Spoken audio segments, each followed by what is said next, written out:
Hello, welcome back. Today we're going to be making Sauerbraten, braised red cabbage, and Spatzle. So the first thing that you want to do is preheat your oven to 350 degrees Fahrenheit. So a few days ago, we did the Sauerbraten marinade, which was red wine, vinegar, spices, garlic.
Five minutes later.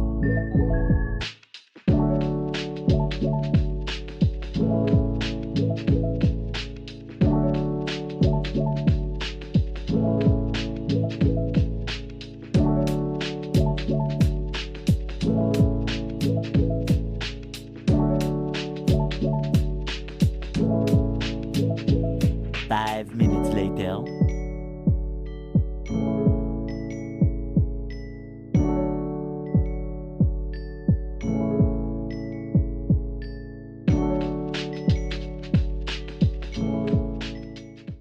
We let that sit in the bag for 4 days. And now I have the bag here. I'm going to drain it into this draining rig right here because you want to save all of the juice, but you also want to get rid of the solids.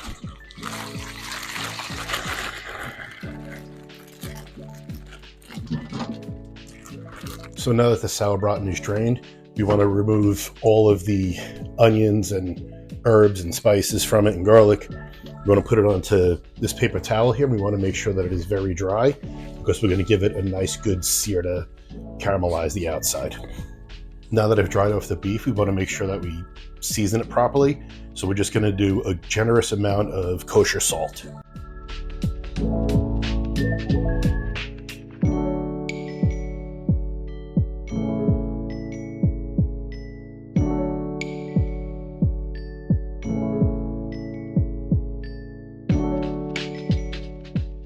You want to make sure you season on all the sides. Since this is a very big piece of meat, you want to make sure that you have equal penetration of all the seasoning. And now we're going to sear it. In a big heavy pan, a big pot, we will put a little bit of oil in there and we're going to give it a nice sear on all sides. And you want to do this on medium-high heat.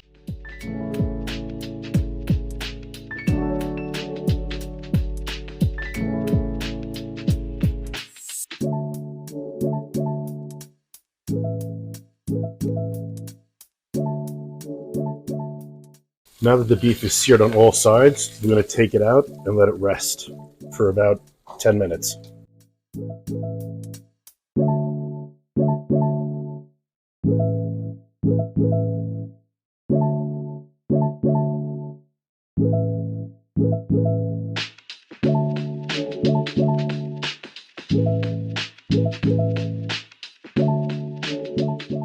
So while the beef rests, I'm going to take the onions, carrots, and garlic you just saw me cut. I'm going to add it to the pan, give it saute.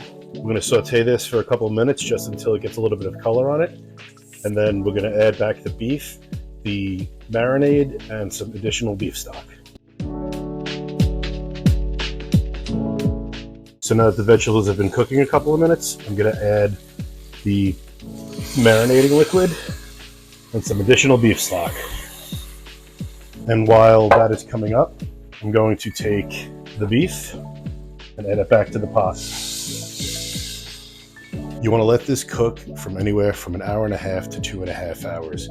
make sure you check it after an hour and a half to see if it needs more time. So now we begin the red cabbage.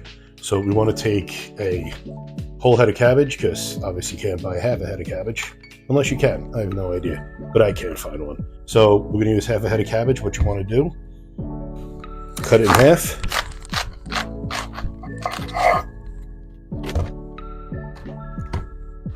And then you can see right here, the root end of it. And then you still have the core right here. What you wanna do, cut that out. You could use all this cabbage. You really don't want to use the root end, it's a little tough. So now that you have the cabbage quartered and broken down most of the way, you want to look at the outside leaves. Usually the outside leaves aren't really the best. They're a little soft and not really pleasant to eat. So just discard those. And then what I like to do is I'll cut it in half again, and then I'll start shaving it really fine. If you don't trust your knife skills, or you want to just do something else and you have a Japanese mandolin, by all means, use it. If you don't know what a Japanese mandolin is, it's this thing. Also, this thing. Also, if you wanted to make light work of this and you don't have a Japanese mandolin, you could also use a food processor. If you have one of the attachments where you could just throw the food in there, it'll shave it for you, and it'll make light work of it. So if you're working on a wood cutting board like I am, and it stains it, you can see all the stains right here. Through the magic of television, you can just change it out in a second. Et voila! So now that the cabbage is cut, we want to take a Granny Smith apple. We're going to cut it in half, and then leave one of the halves whole, a whole half a whole, whatever. And then the other side, we're going to just slice it into very fine strips, but take out the core, please, because the core does not taste good.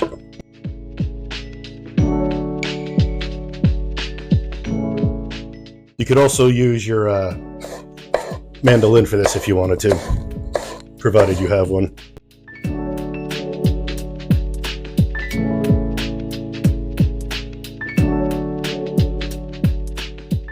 Once you've sliced that half of apple, you want to take the other half and your cloves, and you want to spike it. It should be able to poke right in. You want to take 5-6 cloves. Look, a little smiley face for you. Let's see how that looks when it comes out. The reason that we spike the apple is easy removal of the cloves, because you don't really want to eat the cloves. They offer a wonderful flavor. However, to eat them is not really pleasant. So the first thing that you want to do after all your prep is done is throw half the cabbage into the bottom of the pot. You want to use a big wide pot for this, for a lot of surface area. You want to do a nice bed of the cabbage. The next thing you want to do is take your apples, your apple slices, lay them down in here. You basically want to make an apple sandwich and use the cabbage as the bread.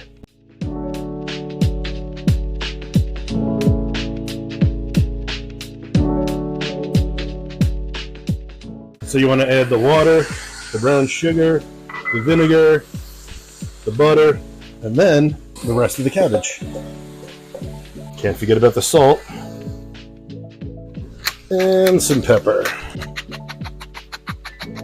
Sure, that looks like the right amount. And then you want to take the lid, turn it down to medium-low, and then let it braise for an hour and a half. I swear, I didn't forget to put the other half of apple in for the cloves. And listen, we all make mistakes. So for the spätzle, we're going to use 400 grams of flour, 30 grams of butter, 1, 2, 3, 4 eggs, 300 milliliters of milk, and some nutmeg. You could buy a nutmeg mill. I think they're pointless. You only really use them for nutmeg. There's really nothing else you could use them with. Microplane. It's a wonderful, wonderful tool. You can multi-purpose with it. You could do anything. You could shave your Parmesan cheese, nutmeg, anything that you really need to do a fine shaving on. This works exceptionally well. The reason that I like to do weights with any cooking really, but baking in particular, is that there's such a huge variation on volume, specifically with flour, because you could have a huge variance in 1 cup of flour and how much it weighs. So if you're making a pasta dough like we are, when you're adding the liquid to it, you could either use a lot more liquid or less liquid. So if you have a flour that you know and you trust and that you use on a regular basis, and you weigh it out and you weigh out all of your other ingredients, you know exactly how much it's going to take every single time. There's no guessing down to it. When making other batters like cake batters or something like that, humidity and weather does play an effect on it, but you minimize your chance of error if you weigh out all of your ingredients instead of using measurements. And I like to use the metric system. Everything's super, super easy. 1, 10, 100, thousands. And it's easy conversion if you need to scale up or pull back the recipe that you're making. So in making the spätzle, you want to mix everything together. But what I like to do is you put the flour in the bowl, then I'll mix all my wet ingredients together. And then once all the wet ingredients are together, I'll incorporate them into the dry ingredients. You can do it by hand if you want. You could use a stand mixer. You could use electric beaters. I'm using the beaters. I find most people have beaters. Not everybody has a stand mixer, and to do it by hand, it can be a bit tiring. So in the bowl, we have the flour. I'm going to take the milk here, and I'm going to crack the eggs into it. But when you're cracking the eggs, you don't want to do it into the milk, just because in case you get a shell in there, then you have to go fishing through the white milk for a white egg. So I'm just cracking them one at a time. And I think I'm going to need a bigger vessel to hold all this in. So, excuse me. I'm back. So what I like to do, I'll mix everything together. This way it ensures homogenization of the liquids into the dry, and you don't have any pockets of either milk or eggs.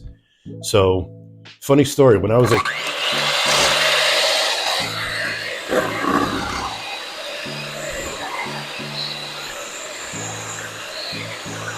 And that's how I broke my leg. Now, with the butter, it should be softened butter. Of course, I'm a knobhead, so I didn't soften the butter. Just gonna throw it in the microwave for about 10 seconds or so.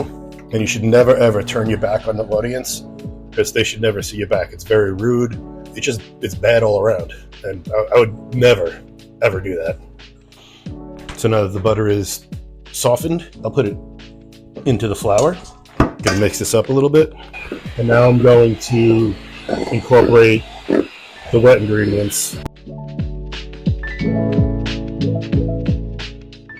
Now, when you're doing this, you really don't want to overwork it, because it'll get super tacky and it won't be good to eat. So now that that's mixed, I'm going to take the nutmeg, give it a couple little shavings of nutmeg, making it snow. I like putting nutmeg in here. Some people don't, but I like to put it in there. It gives it a little extra warmth to it. The cabbage has the cloves in it, which is a little warm. It's a warm spice. The Sauerbraten has some cloves in there too. So I figure a little nutmeg will just round out the entire dish.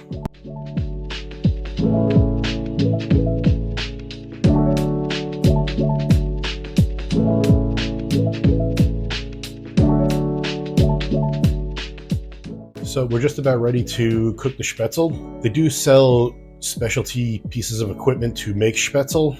It's called the Spatzle maker. Spatzle maker.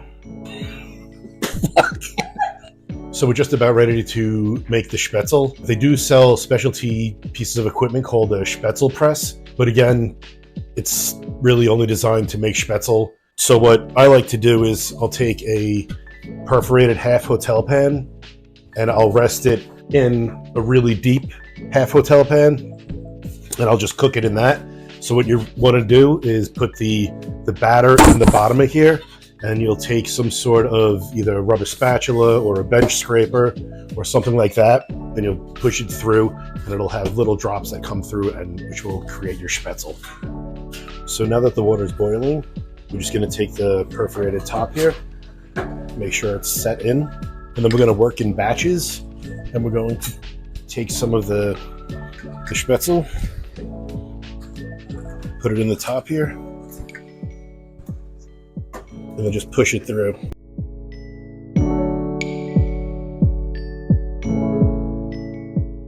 Now, as you see, as I remove it, you'll have the spätzle in there. And the reason you want to work in batches is because it is such a quick cook. You don't want to overcook the pasta by any means. So now what I'm going to do, I have a colander here with ice on the bottom. I'm just going to fish them out.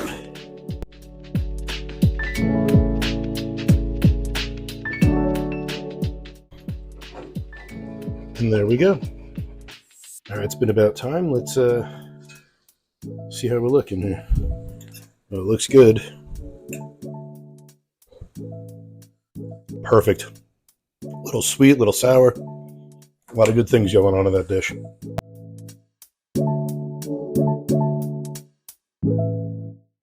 All right, so we just took the Sauerbraten out of the oven a couple minutes ago. I let it cool down a little bit because otherwise I'd be burning the hell out of my hand right now. So what we need to do right now is make the sauce. So what I'm going to do is remove the beef, let it drain a little bit, put that off to the side. Take this bowl. It should be good. Strain out all the solids.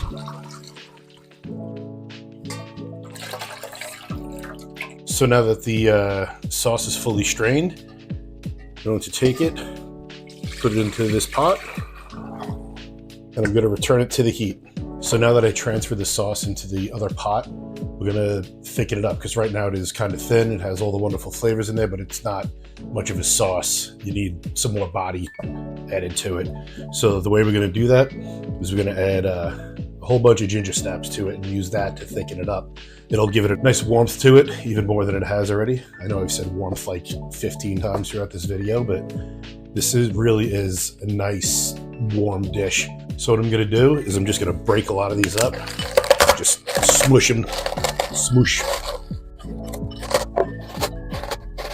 And I'm gonna add them to the pot and then just use an immersion blender to emulsify everything together and thicken up the sauce. So this is probably 10 or so cookies. I'm gonna take the immersion blender.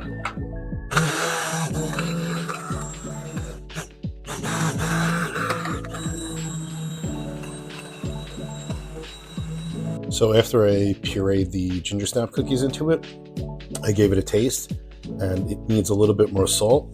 So there's a little more salt. So now that every component is ready, we're gonna build a dish. So in order to prepare the spätzle, just get a pan, throw some butter in there. You're gonna let the butter melt. So once the butter's melted, throw in the spätzle.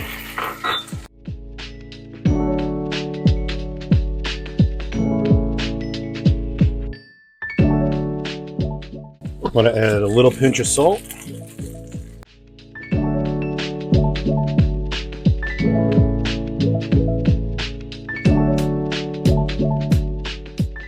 Now that the spätzle has a little bit of color on it, and we seasoned it pretty well, and I fried a little bit in the butter, I'm just going to take a little bit more nutmeg, a few little shakes,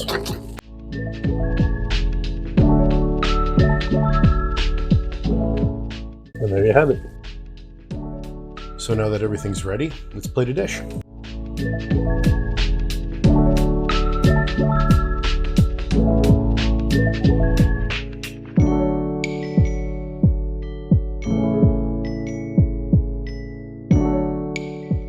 And when you're plating something wet such as this that has been braised for a while, so it doesn't leach all over the plate, what you want to do is take a spoonful of it, or however much you're going to portion, and just lean it up against the side and try and drain it just for like a minute or so. Maybe not even a minute, just a couple of seconds.